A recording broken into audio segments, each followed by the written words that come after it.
Caught my wife cheating, moved on, and found new love. Until my ex tried to run over me and my new girlfriend in a jealous rage. I've been a lurker on Reddit for a while, but today I finally have a story to tell. Since my life has been so chaotic, I haven't had time to write about it, let alone breathe, even though I've wanted to post this for months. I can now talk about what occurred to me now that everything has been resolved, and perhaps it will assist someone else avoid a similar circumstance. Allow me to introduce myself. I'm a 36-year-old man who married a 35-year-old woman named Carolyn for what I believe to be eternity. In the end, I will never be able to reclaim those 6 years of my life. At least I kept telling myself that our marriage wasn't awful. When we connected on Instagram, I truly believed I had struck gold. She seemed ideal, humorous, and beautiful. My early years were quite chaotic, so I was especially alert for warning signs. My dad was the victim of severe abuse from my mom, who would yell matches at 3 in the morning, throw plates all over the room, and basically take everything because he loved us and didn't want to leave. You can know that when I was dating Carolyn, I was constantly on guard. I spent 2 years scrutinizing every aspect of her life, including how she handled money, stress, and waiters, basically, everything you should look for before committing to someone. To be completely honest, she aced every test. She was compassionate, tolerant, and giving, qualities my mother lacked. I believed I had done my research, thoroughly examined her, and discovered a decent woman. I even recall telling my closest friend that I had finally ended my family's abusive cycle. I was mistaken about that one, man. But I'll talk about that later. We got married in a gorgeous ceremony, purchased a charming suburban home, and began what I hoped would be our happily ever after. I had no idea that I was about to enter a nightmare, albeit a distinct one from the one I had known growing up. About 2 years in, everything started to go south. I mean extremely south. Every month, like clockwork, we had huge blowout fights instead of being the couple everyone envied. It was also constantly over the most ridiculous stuff, like the dishes in the sink, my late work, her hanging out with her friends, or even the TV shows we watched. I really thought we could work things out, so I was working so hard to keep our marriage intact. This was the woman who would surprise me with weekend excursions and leave small messages in my lunchbox. How we had gone from that to her yelling at me because I had purchased the incorrect brand of coffee was beyond me. I recommended couples therapy because I'm the kind of man who thinks things should be fixed rather than thrown away. In fact, I pleaded for it. We attended exactly 1 session, and holy hell, what a fiasco that proved to be. Carolyn replied, "It's your idea, so it's your expense." So I selected a really competent therapist who specialized in married couples, scheduled all the meetings, and even paid for it out of my own pocket. The therapist began highlighting some communication problems and raising the possibility that Carolyn wasn't managing conflict in a healthy way. She cried uncontrollably, said the therapist was assaulting her, and vowed never to return. I was attempting to make her look crazy, she continued, calling the therapist a quack. I later learned that her father had passed away just before our arguments became increasingly heated. Grief does strange things to people, so I tried to be understanding, but she refused to talk about it, refused to receive assistance, and continued to get angrier and more aloof. Her yelling battles could wake up the entire neighborhood, but she never got physical or broke anything. On one occasion, our neighbors believed someone was being murdered and phoned the police. Carolyn was shouting at me because I had neglected to get her dry cleaners. We eventually settled into this strange pattern in which we essentially just shared a room and occasionally had sex. We would get up, leave for work, return home, have dinner while watching television, and then retire to bed. Repeat after rinsing. We hardly spoke anymore, which is the only reason the fights decreased in frequency. But I was still foolishly in love with her. That's sad, isn't it? I kept reminiscing about our early years, telling myself that we could return there with enough effort. I firmly believed in the for better or worse part of our marriage vows. I suppose I overlooked the fact that those vows also included forsaking all others. I'll get to that part though. I was brought up to believe that marriage is holy, so perhaps I should have recognized the warning signs. You stick it out and work on it unless someone is being hit or cheated on. It turns out that I was unaware of one of those deal breakers that was about to happen. Allow me to explain how everything went wrong. I work at this dull corporate job, nothing special, just your average mid-level job, pushing papers and going to meetings all day. The kind where you're not important enough to fly first class, but you're important enough to travel. I had been dispatched to a business expo in a different state, where I was expected to spend 4 days networking with potential clients and acting as though I was interested in PowerPoint presentations. My life chose to take a huge turn for the worse at this point. Our firm back home experienced a serious issue 3 days into the expo, something involving servers crashing and losing customer data, the usual corporate emergency fare. Everyone was called back early by my supervisor. I quickly reserved the first trip home because I'm the devoted worker that I am, or perhaps I'm just a fool, you decide. I was thinking of this lovely, dumb concept. Do you remember the romantic reunions in films where the husband surprised his wife? Yes, I did believe that would occur. I planned this surprise during my whole Uber trip from the airport. I stopped at a posh florist and spent $80 on her favorite flowers, which were pricey purple orchids that she always said brought back memories of our first date. I even got her some champagne and some of her favorite high-end chocolates. I believed that this might be a new beginning for us. I thought that this impromptu gesture would remind her of the reasons she fell in love with me in the first place, since we had been acting so distant lately. With my chocolates and flowers, I felt like the greatest husband in the world when I arrived home at 2 p.m. Her car was in the driveway, which made sense because she worked from home on Thursdays, and the house appeared to be typical. However, I recall a few strange things, such as her favorite playlist playing from upstairs, which she only ever listened to when she was feeling particularly upbeat. Though I assumed she had a buddy over for lunch or something, there were 2 wine glasses in the sink. God, I was such a fool. I was so eager to surprise her that I went right upstairs to our bedroom. Although I could hear other sounds and the music was growing louder, my brain was not comprehending what they meant. Do you remember the scene in horror films where everyone yells at the character to keep the door closed? That character was me. My world fell apart when I pulled open the door to my own bedroom and turned the doorknob. That 1 second turned every single pleasant memory, trusting moment, and I love you into ash. I will never be able to forget what I witnessed in that bedroom until the day I die. Beneath some strange guy in our bed was my wife, the person I had loved, supported and built a life with for 6 years. The same bed where I had hugged her after her father passed away, and where we had discussed having children in the future. She was acting as though I didn't exist and that our marriage meant nothing at all, not even attempting to keep quiet about it. As I stood there, a total moron, watching the flowers I had purchased fall to the ground and scurry like cockroaches when the lights are turned on. The man had the audacity to try to scurry past me like I was a doorman, and I will never forget this. I lost it while he was fumbling to put on his clothing and strewing things all over the place. Something inside of me shattered. Perhaps because I saw him with my wife or because he believed he could simply walk away from ruining my marriage. My hand was around his throat before I even realized what I was doing. It wasn't a death grip, but it was a clear signal that he wasn't simply leaving. Instead of hitting him as you might think, I gave him 2 open-handed slaps across his face, resembling a dramatic housewife from a soap show. I'm still baffled as to why I didn't just punch him instead. After I caught him with my wife, the man's expression quickly changed from one of fear to one of rage, as if he were truly going to try to fight me in my own home. Can you fathom the sheer disdain and the audacity? He probably fed him stories about being single or separated, so I'm willing to wager he was unaware that Carolyn was married. He most likely believed that I was some sort of insane ex-boyfriend.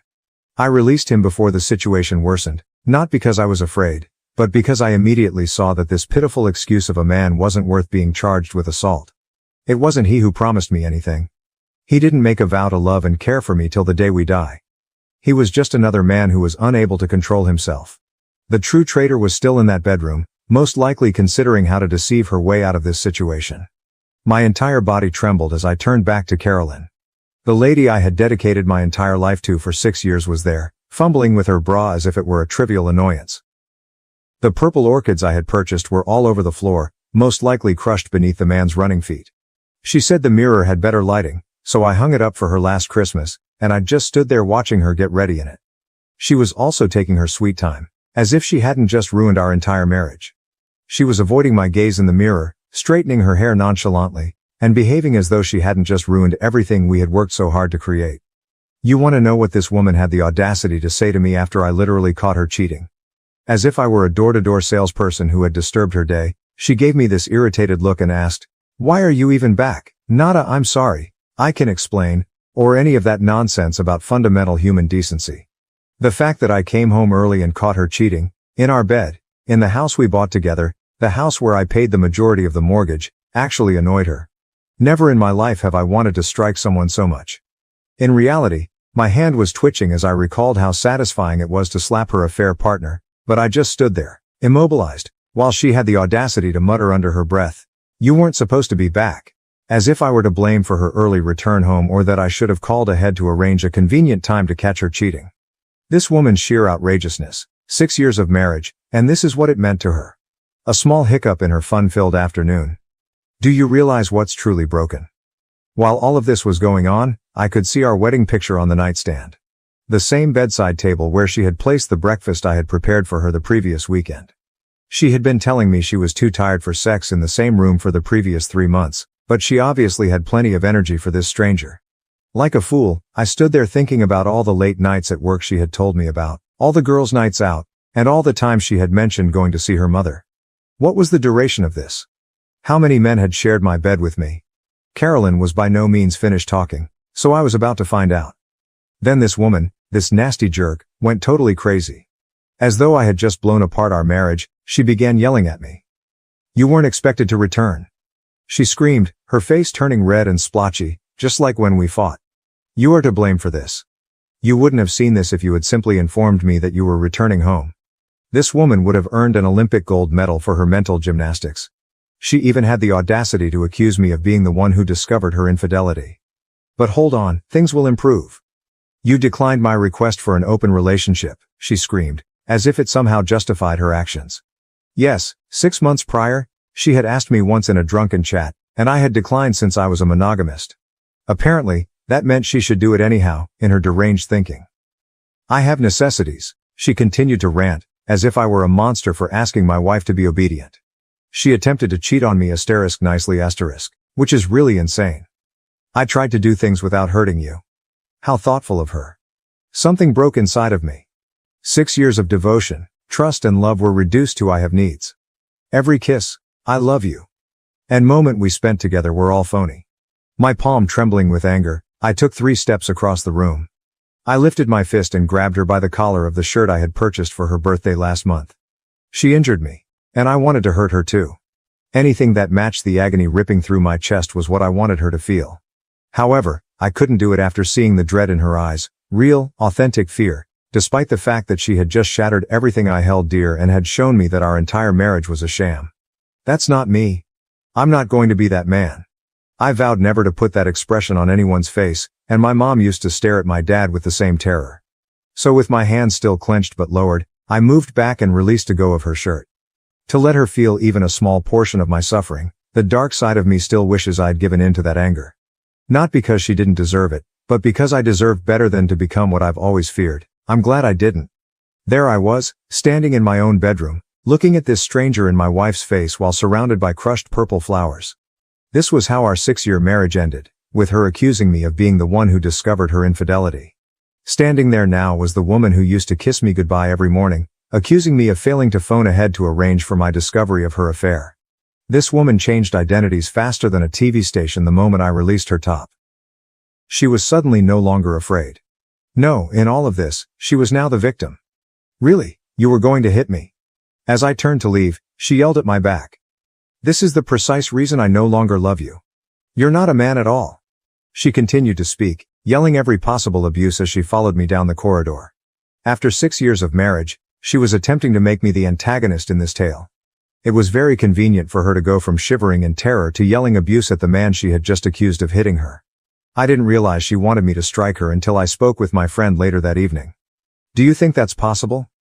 In order to transform herself from the unfaithful wife into the mistreated husband, she wanted me to lose my cool and give her something she could use against me. She most likely had it all figured out. She would cry about her violent husband, run to the police with a battered face, and take half of my belongings and my monthly alimony payments. I was being lured into domestic violence by the same woman who used to bring me soup when I was ill. In a weird way, the manipulation was almost impressive. I needed to leave that house. It practically smelled of treachery throughout the entire area. In our bedroom, on our linens, and in the air, their colognes and fragrances were blended together. The aroma of another guy had contaminated the same bed where I had comforted her during panic attacks. I took my keys and money and went for a drive. I found myself at my friend Mark's house. I'm grateful for Mark. After glancing at my face, he pulled out the whiskey. Mark understood precisely what I was getting into because he had already been divorced. He said it like it was. I had to get a lawyer as soon as possible. Here's the worst part though. Carolyn was working part-time at a boutique, essentially pretending to have a profession, while I was earning 6 figures. That meant I might have to pay this dishonest woman alimony in my state. Every month the same lady who had just slept with another man might deplete my finances. That's the weird thing about the legal system, even if you are the one who is cheated on, you still have to pay for it.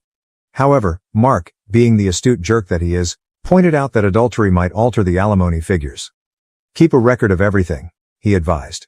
Every email, text message, and receipt. Anything that would show she was cheating on you.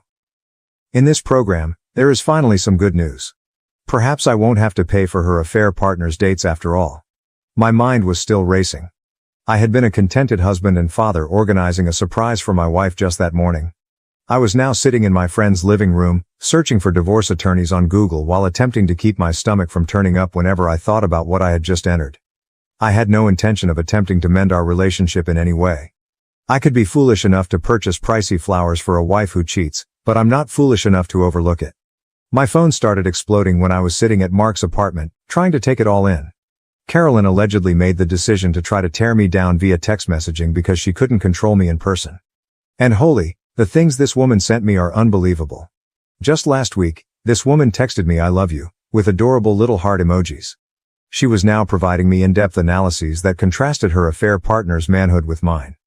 In fact, she took the effort to explicitly describe in writing how much more effective he was in bed than I was.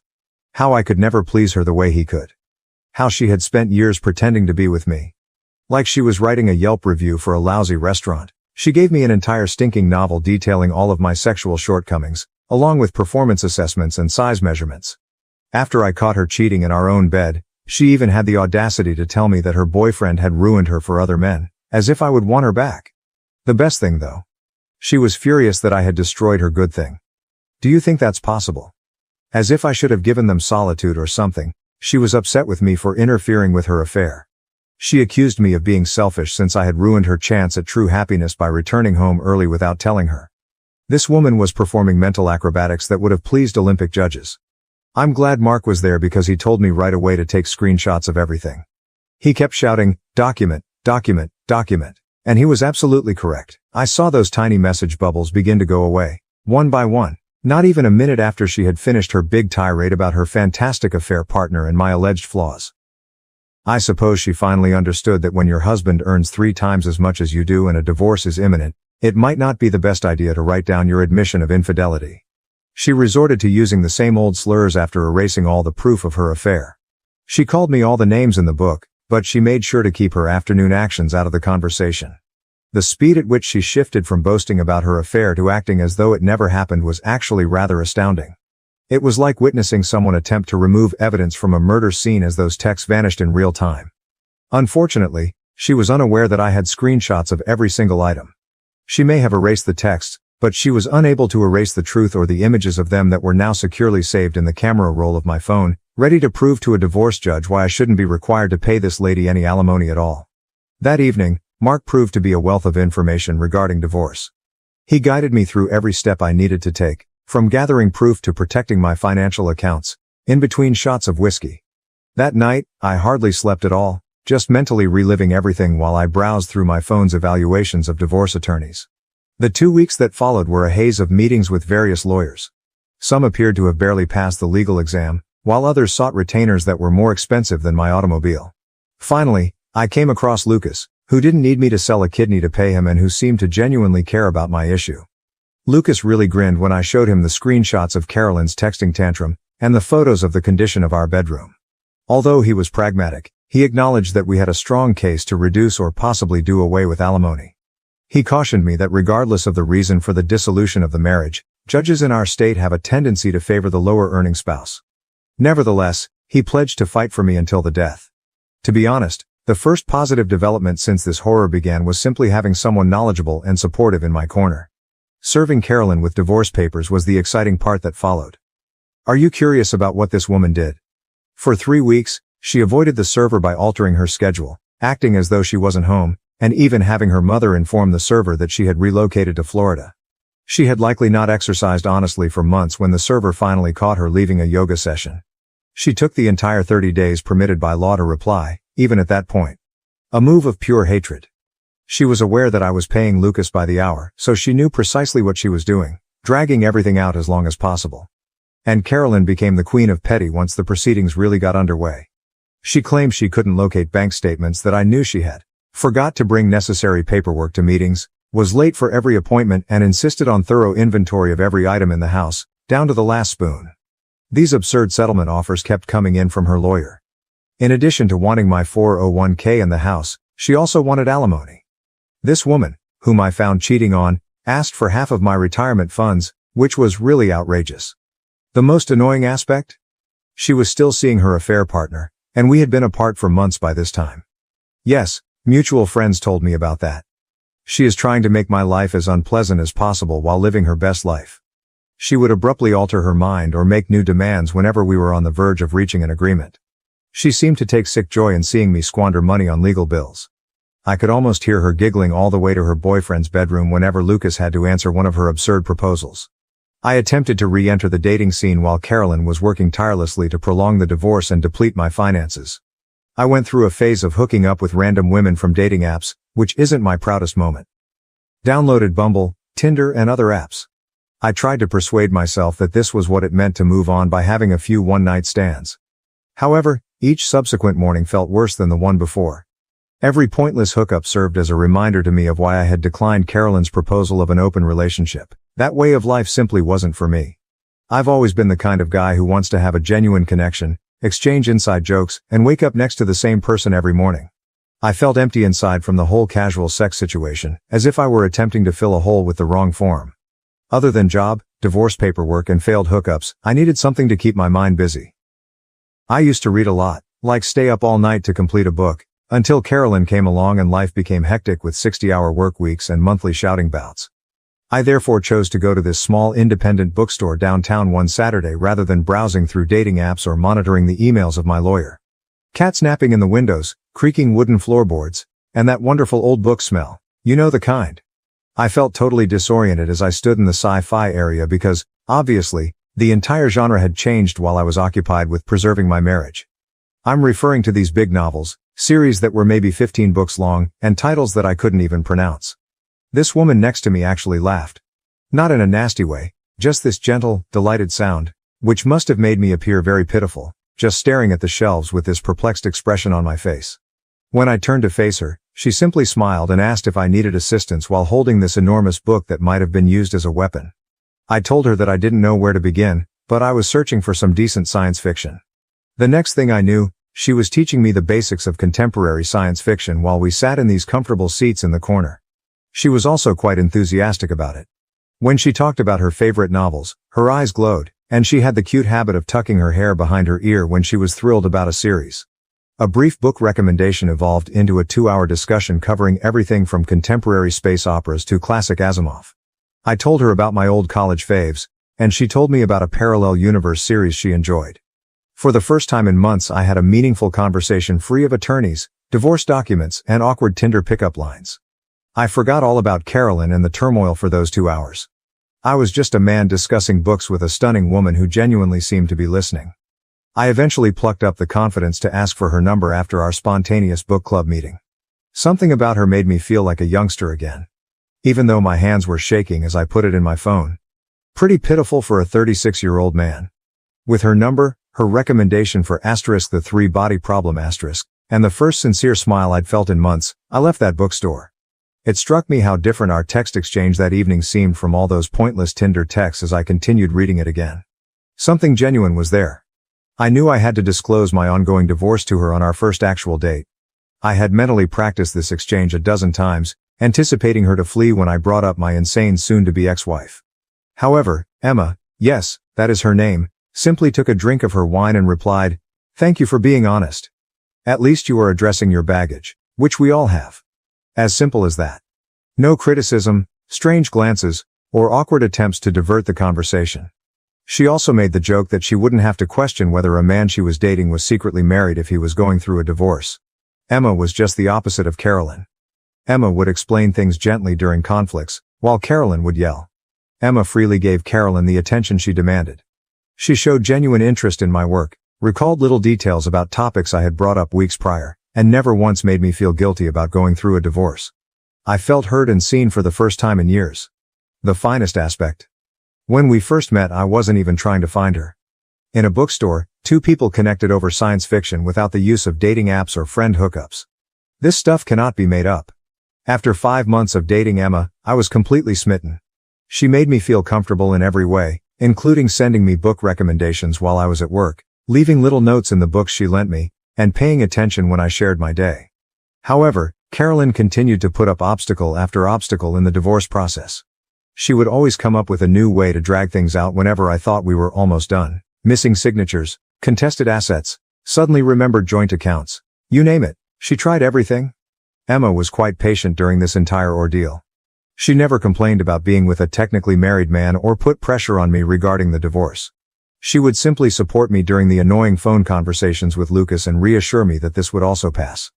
I was at last beginning to feel content once more, not content to merely act that way. Naturally, everything went totally haywire at that same moment. I had just spent a wonderful Saturday with Emma. After shopping and eating lunch at this adorable tiny cafe, we were returning to her car in the mall parking lot. We were discussing what movie to watch that evening as the sun was going down. I'm listening to her giggle about something one moment and then everything in my life erupts into pandemonium.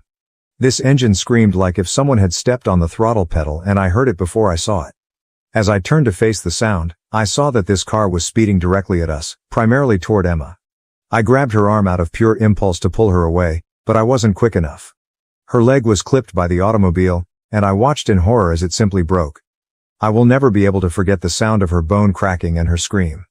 I tried to protect her body with mine as I slid down with her when she fell onto the pavement. I was about to dial 911 when I heard the tires squealing once more. The car's engine was still roaring as it backed up after colliding with another car. It dawned on me then that this was no accident. This driver was attempting to strike us once more. Emma's leg was bent at this terrible angle and she was crying in agony. I knew that if I didn't move her, we would both die. With my pulse racing so fiercely I felt it could burst, I grabbed her by the arms and pulled her between two parked cars. Every time she moved, she cried out in agony, but I had to continue. The car slammed into the cars we were hiding between as it charged forward once more. Every auto alarm in the area was activated by the crash's extreme violence. At this moment, people were yelling and racing toward us from all directions with their phones out. The entire parking lot was in disarray, with people shouting, car alarms going off, and Emma sobbing beside me. I swear to God that time stopped as the driver's door opened. Carolyn was there, getting out of the car as if she were going to a dinner party. She appeared just like she had when I last saw her at our lawyer's office, but now she had a crazy expression in her eyes that I had never seen before. With her hair styled flawlessly as usual and wearing the same blazer she used to wear to work, she appeared as though she hadn't just attempted to kill two people in broad daylight. It was made much more horrifying by the stark contrast between her normal appearance and what she had just done. This was my soon-to-be ex-wife, who had reportedly been monitoring us and decided that if she couldn't have me, she'd rather see me dead. This wasn't just some drunk driver or random road rage incident. She intentionally targeted Emma, who had never done anything but make me happy again, in her attempt to kill me. Something shattered inside of me when I heard Emma's whimpers of anguish and looked at her fractured leg.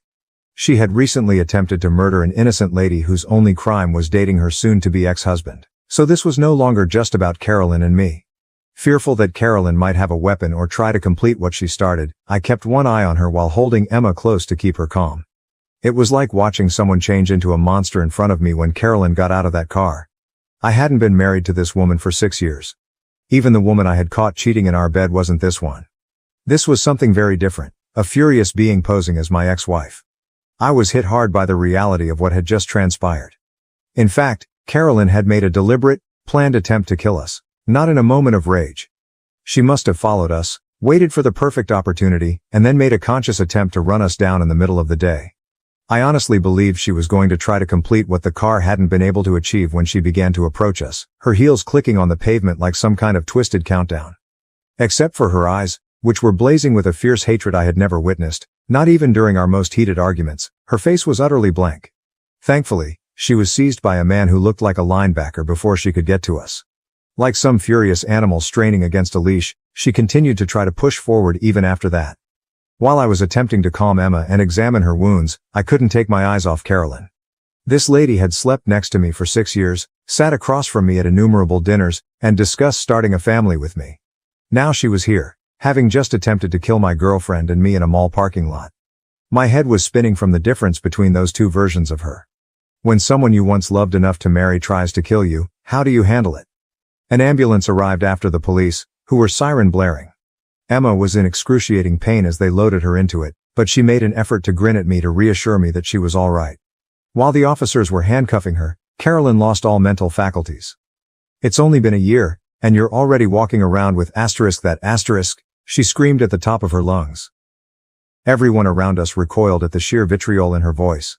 In front of dozens of witnesses, she had just tried murder, and in her deranged mind, she somehow was the victim. That's when I realized how completely insane it all was. I genuinely walked in on this woman cheating on me in our bed with a male stranger. She was the one who violated our marriage vows, accused me of being the one who caught her, and, out of spite, prolonged our divorce. She is currently being detained for attempted murder while yelling about betrayal. Olympic-level mental gymnastics were displayed. She was acting as though I was the terrible guy for moving on after she ruined our marriage by infidelity. I felt as though I was in a distorted parallel universe as I stood there in that crowded parking lot, witnessing my ex-wife being crammed into the back of a police car while still yelling profanities and having my girlfriend's blood on my hands from where I attempted to assist her. My wife, who used to make me breakfast on Sundays and send me adorable texts while I was at work, recently attempted to kill 2 people in cold blood. What's the most absurd aspect? She really seemed to think she had a right to do it, as though I was the bad guy in this tale because I caught her cheating. I kept expecting Emma to tell me it was over every time I went to see her in the hospital. Who could blame her after all? His insane soon-to-be ex-wife wants to use her as a hood ornament 5 months after they started dating. Most individuals don't sign up for that kind of baggage. Because she had the misfortune of dating me, she had to endure months of physical treatment and had her leg in this enormous cast. When I informed her who the driver was, I was unable to look her in the eye. Instead, I just gazed at the hospital floor, waiting for the inevitable, "I can't do this anymore" reaction. "Well, at least we know she'll have plenty of time to work on her road rage in prison," Emma replied, just reaching for my hand. In fact, she joked about it. This woman was attempting to comfort me while she lay in a hospital bed with pins in her leg due to my ex-wife's attempted murder. She gave me a weird look when I asked her if she was certain she wanted to stay with me after everything. "Do you really believe that I will allow her to win? I'm going to walk again absolutely fine, and she's going to prison. I think I'm going to win this one." The office of the district attorney was obsessed with this case. It turns out that the entire event was captured in stunning high definition by many security cameras. The video was terrifying. Carolyn's automobile was the first to circle the parking lot, resembling a shark searching for food. She then parked and watched us for a bit. This, according to the DA, was important because it demonstrated premeditation. She didn't simply chance to see us and lose it. Instead, she tracked us, waited for the right opportunity, and made a conscious attempt to kill Emma. Before she shot it directly at us, they had video of her passing by our area at least 3 times. The security footage resembled a scene from a horror film. You could see how she waited until we were in the ideal position and then simply floored it as soon as she saw us. The first blow that shattered Emma's leg, Carolyn backing up for another attempt, and me pulling Emma between the cars were all captured on camera. According to the DA, it was one of the most obvious attempted murder cases she had ever seen. There is no place for justifications of heat of passion or transitory insanity. This was a cold-blooded, well-planned attempted murder that was captured on many cameras from various perspectives. The most bizarre aspect?